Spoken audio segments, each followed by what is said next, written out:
Hi, everybody. Welcome to another edition of Packers Unscripted. From Packers.com, I am Mike Spofford, joined by the one and only Weston Hodkowitz. We're coming to you here from our studios at Lambeau Field. Wes, the draft is in the books. The rookie minicamp is in the books. This week, we have been hearing from, it's sort of the one off-season opportunity to hear from the Packers assistant coaches, the coordinators, and the position coaches. We heard from offensive and defensive coordinator Adam Stenavich, Jeff Hafley on Monday. We heard from the offensive assistants on Wednesday. Later today, after we are done taping this show, we will hear from the defensive assistants, and we may have more to talk about them next week because there are several new faces in that bunch that we haven't gotten to know yet. But I'll just toss this out to you as an open-ended thing from the first couple of days of assistant coach availability. Any particular coach or message or thought thread that stands out to you in terms of what we've heard from those who are working with the players here during off-season workouts? Tom Clements, his address to the media, and I mean, Tom is always a total professional and one of the very best that there is when it comes to coaching quarterbacks. But there's been something about this second run he's had with Green Bay. I don't know if it's just we're back to him coaching quarterbacks again. I didn't cover him when he was Rodgers' quarterbacks coach. He was already offensive coordinator at that point. But the way he dives into it and makes it really digestible, in what, kind of identifying not just some open-ended platitudes about Jordan Love, but really going into why he improved through the course of last season. And he brought up that statistic, Mike, about, they go back and look at this film and these cut-ups, and they can break down the percentages of how many times he rolls out, how many times he extends a play, is he running, is he passing, where's his eyes. And he said, he used the 95% analogy that when he was breaking the pocket the first half of the season, 95% of the time he was using his legs. But as the season went on, they worked through some of the fundamentals of that. He's looking downfield more and creating more big plays for his receivers. It's always going to be a balance. Certainly somebody with Love's athleticism and 4.7 speed, you're going to want to be able to use your legs. But when you and I have broken down and looked at all these things and talked so many times about the run that Jordan Love got on in the second half of the season, I think sometimes, me personally, I won't speak for you, but you lose sight of, this is a 24 into 25-year-old quarterback who's also making week-to-week progress as well. Yeah, and I thought, and we heard this from Coach Clements last year as well when he was being asked about Jordan Love and how are things going with how he's running the offense and stuff.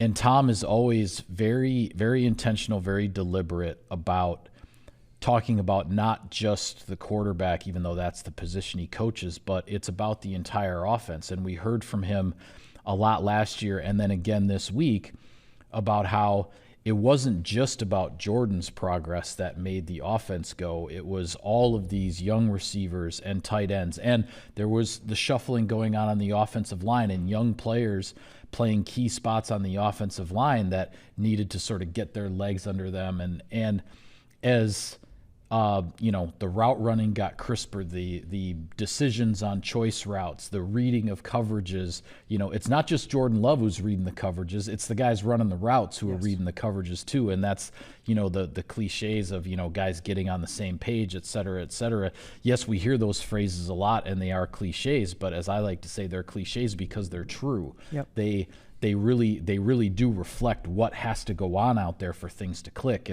And I'm with you. I enjoy listening to Tom Clements talk about how an entire offense works together. And obviously he's been an offensive coordinator in this league as well. He hasn't just been a quarterbacks coach, but he's a darn good quarterbacks coach. And you get the sense, even though Tom has, he's got a very dry sense of humor. He's always very businesslike up there at the podium.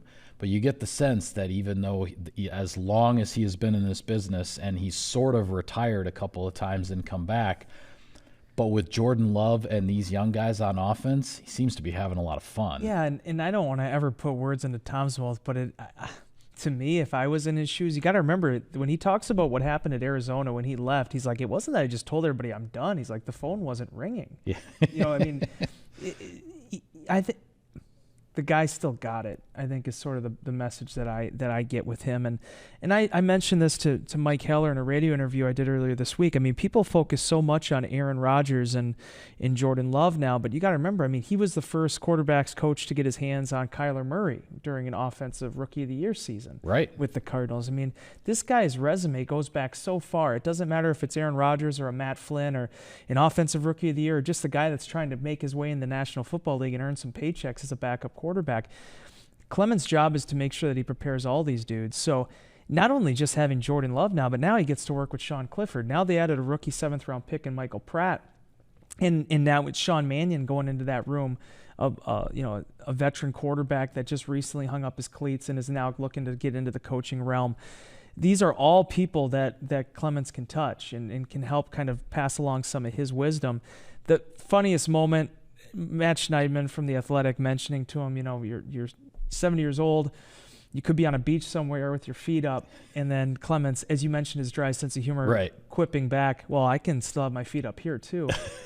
I don't know. It is a dry sense of humor. I don't know if there's anyone funnier, maybe in this building, pound for pound, than Tom Clements. He was an excellent lawyer. He's a brilliant quarterbacks coach. I think the guy could have been one heck of a comedian too if you wanted to go down that route. Perhaps. Maybe like a Mitch Hedberg type, but yeah, perhaps. Funny. But and the thing is, I've enjoyed getting to know him over the years. I got here in 2006, which is the same year that he did as Mike McCarthy's quarterbacks coach, and I've enjoyed getting to know him. And in looking back and looking at his background, it's easy to forget, this guy isn't just a coach. He was a heck of a quarterback in his own right. No, he did not make it big in the NFL, but you're talking about a former Notre Dame quarterback who nearly won a Heisman Trophy and then won multiple championships in the Canadian Football League, multiple Grey Cups. Big in Canada. He was a league MVP in the CFL. This guy, he knew how to play the game when he was playing it, and he sure as heck knows how to coach it, especially at that position. Keep in mind, too, if I may add, yes, he had a really brief cup of coffee with Kansas City in the National Football League, but when he was kind of balling out in the CFL, too, it wasn't like what it is today with the NFL and the CFL. I mean, the Packers had a first-round pick that I think went and played in the CFL right around that same time. Yes. So, it wasn't like, he won in the – no, I mean, the guy was a pretty darn good quarterback on his own right. Yeah, absolutely. Well, the other thing that stood out to me, and actually I ended up writing a story on this that was posted on our website on Tuesday, if you want to check it out on Packers.com. It was after hearing from offensive coordinator Adam Stenavich, and some other offensive assistants have followed up on it, but just talking about – and it sort of stemmed from some comments Matt LaFleur made after the draft about where they are in the offseason program with the veterans and sort of building the offense, building the playbook for 2024, and just how different everything is this year compared to a year ago, not only because Jordan Love has a year under his belt and they have, 19 games, including playoffs, of all of the film of Jordan Love running the offense, seeing what he does well, what he doesn't maybe do quite so well. But it's about the offensive coaches knowing what they have, whereas a year ago it was like, okay, they knew they were going to have Christian Watson and Romeo Doubs, and they were going to have Aaron Jones and A.J. Dillon in the backfield, but they didn't really know much else because after the draft, suddenly you bring in Jaden Reed and Dontavian Wicks and Luke Musgrave and Tucker Kraft, and so then you're sort of getting a late start in piecing this all together. And then, of course, even when you get into the games, you're still trying to figure out, what do these guys do well? What should we be emphasizing to try to put the players in the best position to make some things happen out there? And so that was all part of the evolution in 2023. Well, now they're starting at a completely different point in 2024 in terms of building the offense, the playbook and the adjustments, because they know, Wes, that there's going to be – the cat and mouse game with regard to Jordan Love and this Packers offense is going to start in week 1 in Brazil against the Philadelphia Eagles, because all of the Packers opponents now, they're going to be studying the Dallas game. They're going to be studying that late season game at Minnesota. They're going to be studying these games where the Packers offense looked, like in a completely different place compared to September and October. So you're going to have the counters to those punches that defenses are going to throw at you. And that's what the Packers coaching staff is working on now is to, okay, what are the variations of the different concepts? What can we can line up like this, and they're going to think that we're running this, but we can run something else out of it instead, emphasizing our players' strengths along the way. That's where this all is now compared to a year ago when the offense was such a great unknown. Because that's the other aspect of it too, and I touched on this in Insider Inbox earlier this week too. If you recall, how much ink did I personally spill on, okay, well, there's a lot of unknowns at receiver and tight end, but they got A.J. Dillon, they got Aaron Jones. Well, the best laid plans through the first month of the season, all of that goes out of the window. And now suddenly you have Christian Watson dealing with the hamstring injury. Romeo Doubs was injured at the beginning of training camp, although he ended up getting through that okay. And it ends up having to be a lot of young guys that you were not expecting. So not only does this allow those guys to take this offense in at a more comfortable pace, it also opens the door to figure out, okay, now we saw briefly what Bo Melton can do. What could he potentially add to our offense as a more consistent piece? I would never say it's a positive that Aaron Jones is not on this roster. But now you have Josh Jacobs. That's now an unknown for opponents. How do the Packers plan to utilize Josh Jacobs? They're talking about using him more as a pass catcher, maybe getting him more involved in the red zone than he was during this time with the Raiders in terms of his pass catching ability. That explosion of offensive options, I think, is going to be what's ultimately going to be Jordan Love's best friend now in his second year as a starter, because it's not just the packages and, okay, well, we're going to go 2 tight ends here and we're going to go 11 personnel here. And no, it's about, okay, what are the personnel within those packages? And that's depending on how the Packers want to flip it, and depending on if guys are healthy, that's where things get really interesting. Yeah, and I go back to a phrase that always has stuck with me that we heard several times when Mike Pettin was the defensive coordinator here, when he talked about whether it was veteran players who are learning a new system, or whether it's rookies coming from the college game to the NFL and making that whole adjustment, that once you get through the first year, then you start getting into what he always called the graduate level details of a scheme, right? That it's not freshman composition anymore. Like you're working towards that master's degree in the offense. And what I liked about that is not only was it a description of the progression in terms of mentally grasping everything, but it's still a reference to you're always still in school, you're always learning. Nobody ever necessarily gets completely out of that, except maybe an Aaron Rodgers after 15 years as a starter. And then he's writing his own course. Right, exactly. But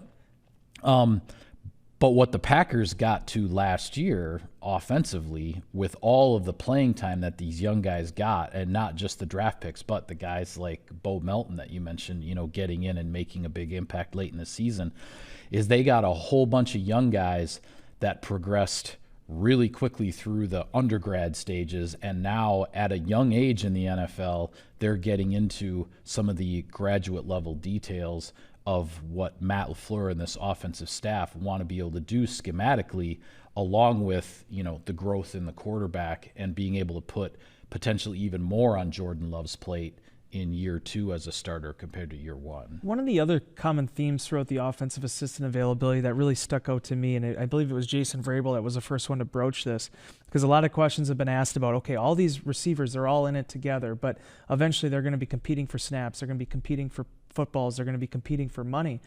But as Vrabel said, he's like, there is a phrase out there about, my money touches your money. Yeah. And I think that is where I look at this offense too. Yeah, you want to see a 1,000-yard receiver, you want to see a 10-touchdown tight end, but it's about how does what Jaden Reed does, how can that complement Christian Watson if he's healthy and on the field? What Romeo Doubs early in the season, as Vrabel said, he had 7 touchdowns early in the season in the red zone. Teams were doubling him, and that created opportunities for others as well.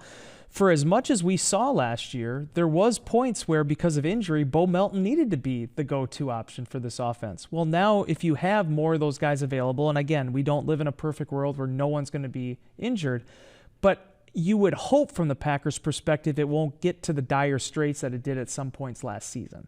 And now we can see Tucker Kraft and Luke Musgrave out there together. We can see all these different combinations of players sort of working together. If that can be achieved within this offense and the unselfish nature of Jordan Love and the way they built things last year, I felt like that was part of the secret sauce. I know the leading receiver had 793 yards or whatever it was, but it was how many different guys were involved in this thing.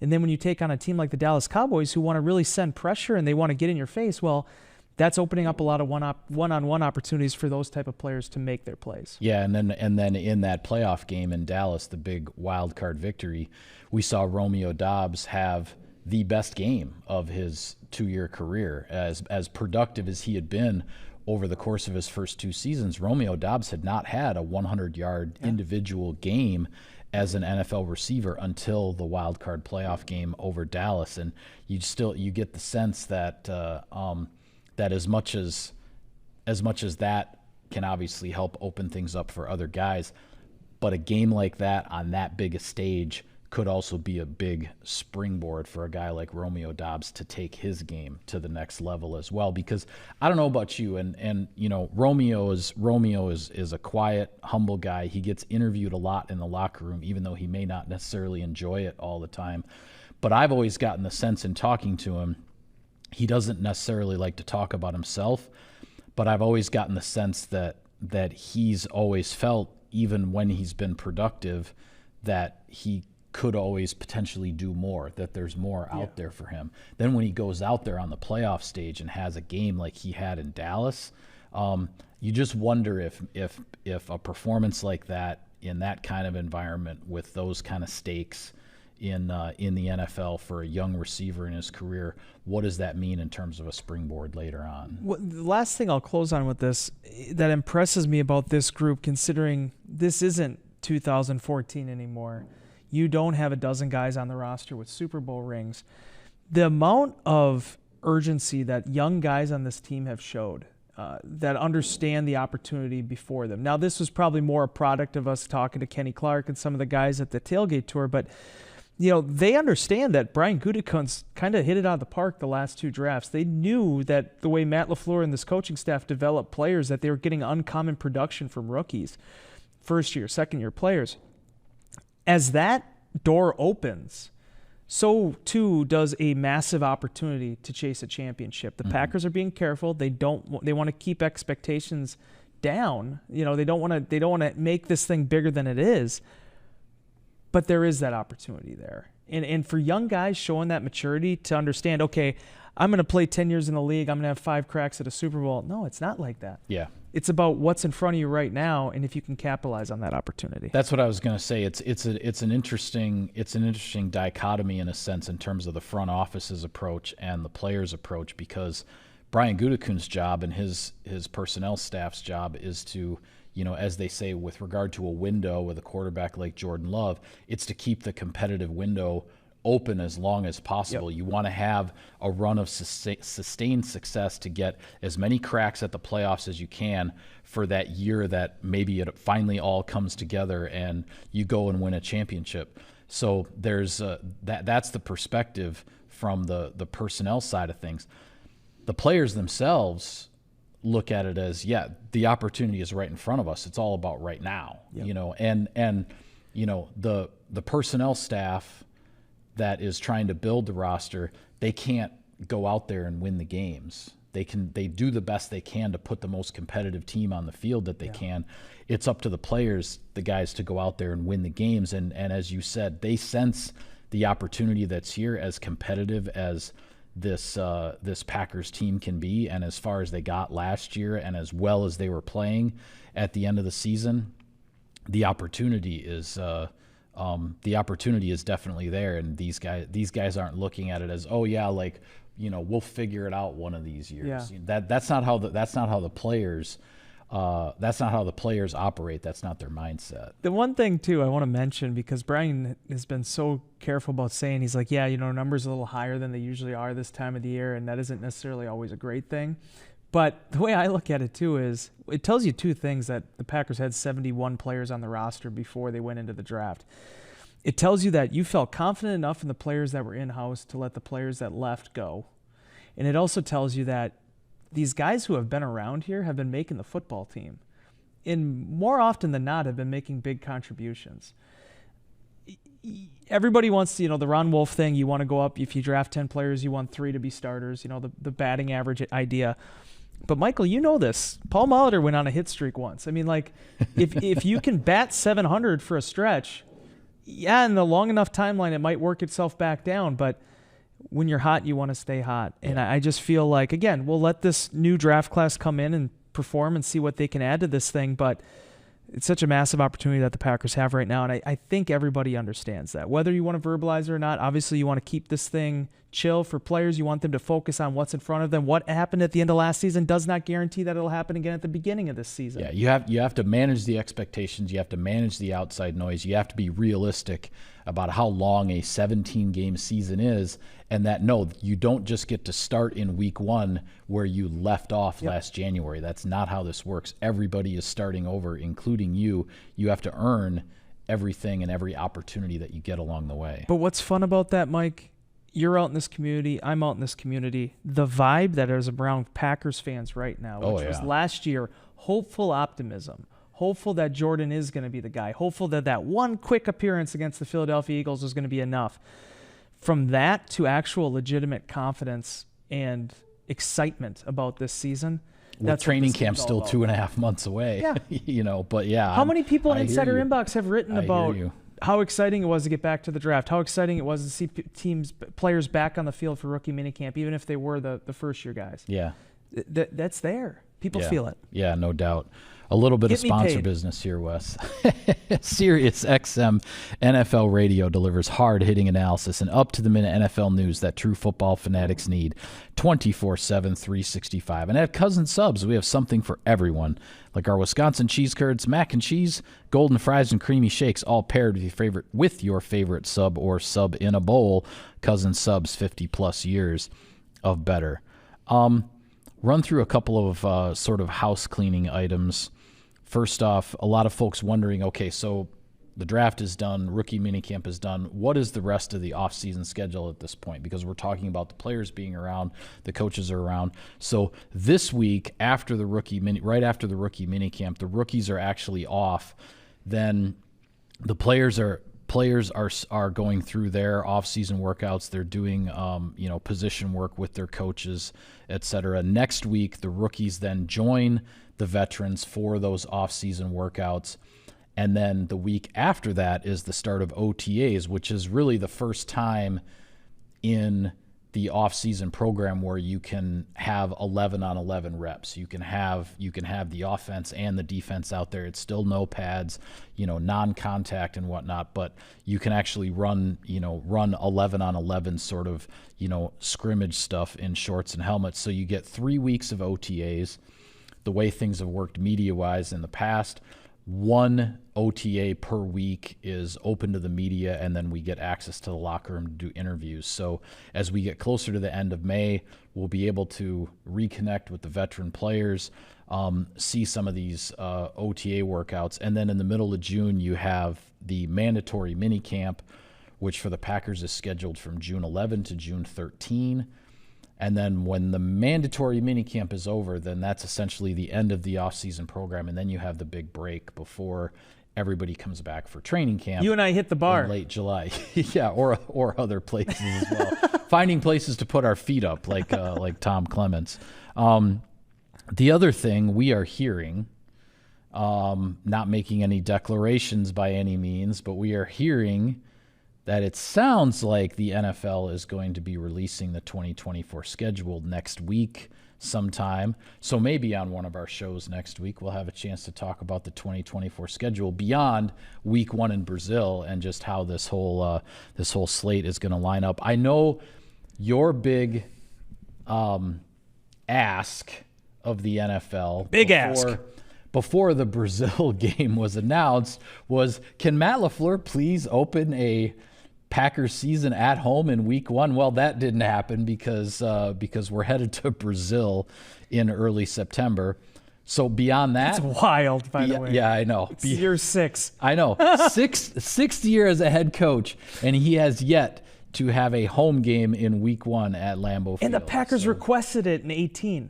When Mike McCarthy's last season, the last time they were home, the Packers requested it. Yeah, requested as against the Bears as the first game of the 100th season. And that was the last time the Packers had week 1 at home. So with that out the window, do you have any requests for the scheduling deities of the NFL that you would like to see when we supposedly are going to get our hands on this schedule next week sometime? Justin, I'm going to this camera. Please, I am begging you, week 4, no Thursday night football game. The National is playing in Madison. If I have to go to Brazil and then 3 weeks later the NFL decides to drop a Thursday night football game on the night that the National is playing in Madison, I am going to lose my mind. Other than that, no. I was talking to my dad last night. I was like, hey, could we maybe not get a Christmas game either this year? 4 years in a row, we've either been traveling on Christmas or it's been Christmas Eve that we've played. Yeah, something like that. No Christmas game would be good. But hey, that Christmas thing on a Wednesday, for whatever teams end up getting scheduled, that whole thing is just going to be weird because you're going to get late in the season and then you're going to have a Saturday game followed by a Wednesday game on Christmas, followed by then like a week and a half before your next game, when you could be right in the midst of the playoff chase and wild card and division title implications. So whatever teams end up playing on Christmas, with Christmas being on a Wednesday this year and the NFL saying that there will be games scheduled on that day, that's just going to be a weird deal. And I'm hoping it's not us. I'll be serious now for a moment. Okay. Not that I wasn't serious. I was going to say, you're pretty everything serious I about, just said. You're pretty serious about that concert you need to go to in late September. I just missed the NF concert last night in Milwaukee. My friend Tessa Ruitt had tickets for it available. I couldn't get down there for it. It's tough to be a sports writer sometimes. But no, all joking aside, I would love to see week 2 Packers-Detroit Lions at Lambeau Field. Okay. The Packers at Lambeau Field is a must. Under no circumstances can there be a schedule out of the 995,000 different machinations of these calculations they come up with for schedules. If they go back-to-back road games after Brazil, that would be a disaster. There's no way. There's no way. But let's go Lions. Week 2 is okay. Lions, I think it'd be really fun home to have that Lions matchup. I said this in Insider Inbox this morning, Michael. I mean, I thought the NFL got it right last year. They put Detroit and Kansas City in week 1 as the opener. Detroit lived up to those high expectations everybody had for them. It was a great game. And overall. they certainly showed that big win of theirs over the Chiefs at Arrowhead was no fluke. Yeah, no doubt. That Lions team was pretty darn good. Chris Jones could have maybe worked out that contract a week earlier. Maybe the different, things a little different. But yeah, that might have helped the Packers in the NFC North chase. Maybe. But yes, just maybe. But be that as it may, I look for balance with these schedules, Michael. I look for midseason buys. I just look for some allowance to get into a rhythm. And I feel like more often than not, I'm not saying anything's out against the Packers. Everybody draws the short straw, but there's just been some really interesting week 14 buys, week 5 buys. It's been all over the map. If you could just get a little bit more parity with it, no huge weird swings, home games, road games, I feel like that could be something that could help this football team. And I'm going to go the opposite of you with regard to your week 2 Lions thing.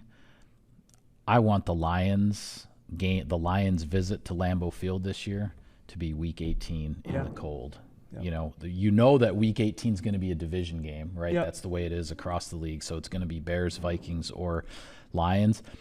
With the Packers and Lions presumably being, the 2 favorites for the NFC North. If the NFL wants to put the Packers and Lions in week 18, put it at Lambeau, not at Ford Field, please. Yeah, that'd be really cool, too. That works for me. So. Any chance we go back to Detroit for Thanksgiving again, do you think? Would they do that back-to-back years? Back-to-back. In my time, I have covered Packers Lions on Thanksgiving in Detroit. I believe it's at least 5 times, but it has never been in back-to-back years before. Okay. So right. I don't think that's going to happen, but can't rule it out. And, with that Thanksgiving night game thing, I mean, maybe, who knows? Maybe Lambeau's going to get a Thanksgiving game again like we had back in 2015. That's been 9 years already. Yeah, it's been 9 years. The Brett Favre number retirement thing was on that rainy Thanksgiving night at Lambeau against Chicago. So, anyway. It's like the only game that the Bears have won at Lambeau, too, in, like, my kid's lifetime. Sorry. Your kid wasn't even he born. Wasn't born yet. Never mind. Yeah, I don't know if he's seen the Packers lose yet against the Bears. Has he not? Maybe not. December of 17. I'll have to look that one up. Yeah. Get our stats and info department on that one. Yeah. Well, we've got, just to let everybody know, Wes and I are working on some of our follow-up stories with regard to our draft picks. Wes posted a Jordan Morgan story this week. I believe that went up on the website on Wednesday. Correct. Tomorrow, I've got a follow-up story on Jacob Monk, the fifth-round offensive lineman from Duke. Early next week, we're going to have stories on some of the DBs, Javon Bullard, Kalen King. So keep an eye out for those draft pick follow-up stories as we head the rest of this week and into next week, and then maybe we're going to find out about that schedule for 2024. And if we don't, I'm going to lose my mind. So with that, we'll call it a wrap on this edition of Packers Unscripted. Be sure to follow all of our coverage of the team on Packers.com. For Wes, I'm Mike. Thank you for tuning in, everybody. We will see you next time.